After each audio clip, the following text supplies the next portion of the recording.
వివేచించాలి. వివేచాత్మ గలవారమై మనం ఉన్నప్పుడు దేవునికి మనము మహిమకరంగా ఉండగలుగుతాం. దేవుని బిడ్డలారా, స్వకీయమైనటువంటి దురాశలు, స్వకీయమైనటువంటి ఆలోచనలు మనలను దూరస్తులుగా మార్చబడుతున్నాయి.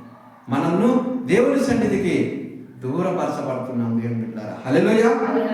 కాబట్టి అక్రమంగా బలత్కారముగా తీసుకుపోతున్నాయి దేవుని యొద్ద నుండి.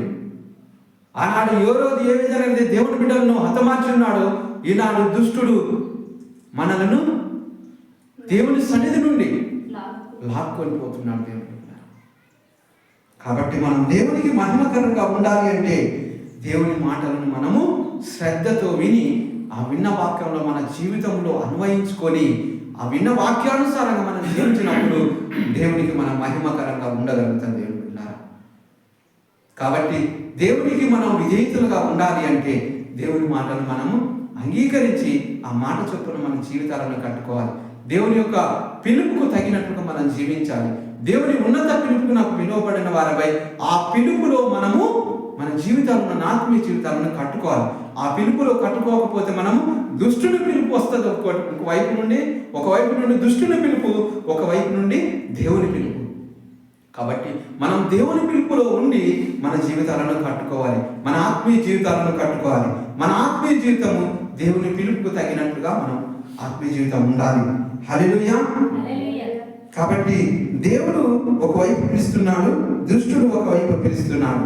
మనం దేవునికి మనము దగ్గరగా ఉండాలి.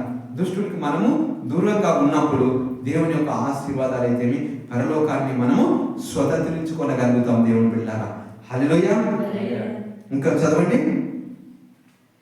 యోహాను సహోదరుడు యాకోబును ఖడ్గంతో చంపించాను. హల్లెలూయా. కాబట్టి యాకోబుని ఏం చేసిండు? దుష్టుడు ఖడ్గంతో చంపించేసిండు. కాబట్టి దేవుని యొక్క బిడ్డలను ఏం చేస్తా ఉంటాడు? ఏదైనా కోరికలు పెట్టి దుష్టుని చేత దేవుని బిడ్డలు కొనుక్కోబడుతున్నారు. ఏదైనా కోరికలు పెట్టి శరీరాశ, నేత్రాశ, జీవోపడమం, ఈ యొక్క 3 ఆశలు మనం ఏం చేస్తూ ఉంటాయి? దేవుని సన్నిధి నుండి మనం దూరపరుస్తూ ఉంటాయి. కాబట్టి వాటికి మనం ఎంత దూరంగా ఉంటే పరలోకానికి మనం అంత దగ్గరగా అవ్వగలుగుతాం. దేవుని బిడ్డ, పరలోకానికి మనం అంత దగ్గరగా అవ్వగలుగుతాం. లేకపోతే మనము పరలోకానికి దూరస్తులుగా మారిపోతూ ఉంటాం. మనం మరణించే సమయానికి పరలోకానికి, దేవునికి మనము ఆనుకొని ఉన్నప్పుడు మాత్రమే పరలోకమునకు మనం చేర్చబడతాము. దేవునికి స్తోత్రం కలుగును గాక. హల్లెలూయా. యోహాను